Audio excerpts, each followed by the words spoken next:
Well, today we will be talking about one of the most famous engines in the world, the Flying Scotsman. All right, look at that, and he has finally made his way not only to Trackmaster Toy Train Village, but he has also made his way to enter in the great race. Okay, this engine, wow, is... all I can say is wow. I mean, his color, just from looking at it right now, his color is dynamic. All right, I think you guys will like him. I don't know about those clouds. I don't know if I like those clouds or those streaks or whatever those are on him. I don't know about that yet, but he looks awesome.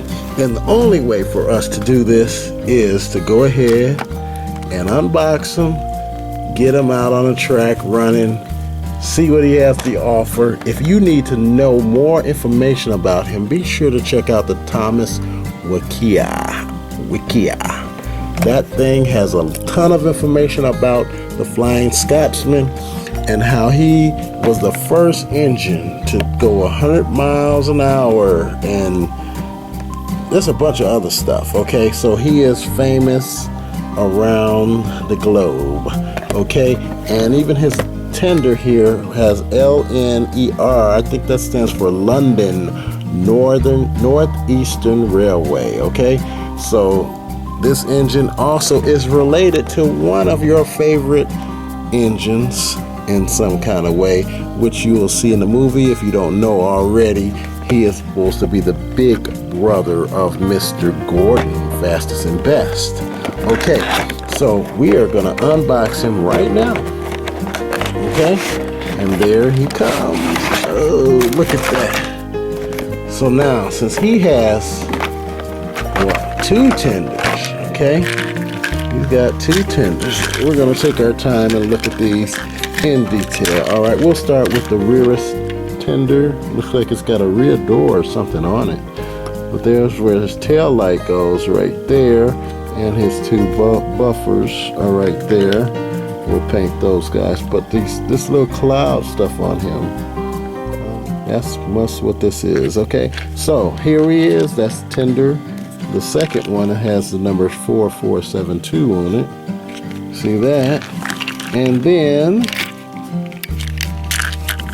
wow, this one has a tail light on it as well. Okay, we're gonna be dressing all of that, guys. Okay, and that is the London Northern East Railway, okay, or Northeastern, one of them. All right, and he's got buffers on his tender too, so we'll be treating these just like they are separate tenders. Okay, and then here is Mr. Scotsman himself, and look at that. It says, oh, we can get this clear. Can we get that clear? It says Flying Scotsman right there. In micro detail, but it's there. Okay. Up top. Okay, where his whistle is, right there. Got a dome up there, a little raised dome thing. There, and before we start go his face, let's look at the other side. The other side has Flying Scotsman as well. So hey, look at it. And if you look at the green, I don't know if you can tell, this looks really cool. Now, let's go up to the front. He has buffer-like, he's got Gordon-like, I should say, buffers on the front here. And there's his face with a little smirk. First time I seen his face up close like that. Okay, tell me what you guys think about his expression and his face and his dark, thick eyebrows. All right, now I was hoping these panels would move like they do in the And I saw this in the trailer, which is cool, but they do not. They are static.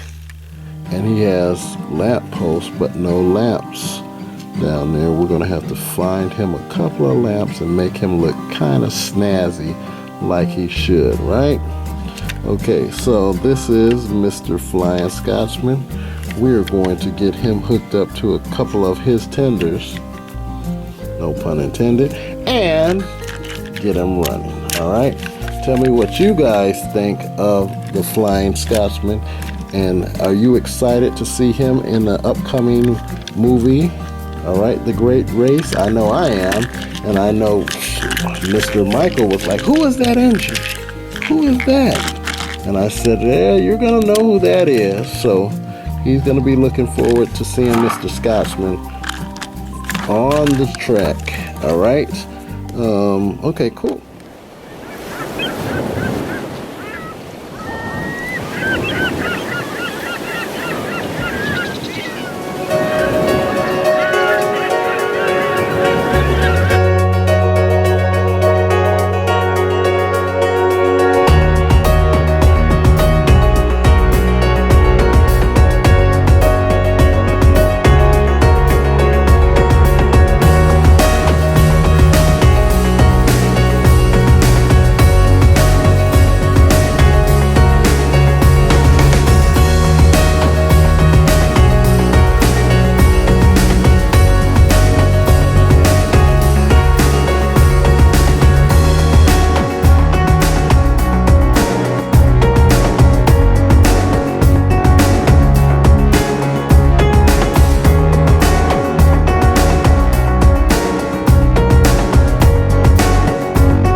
Good luck, little brother.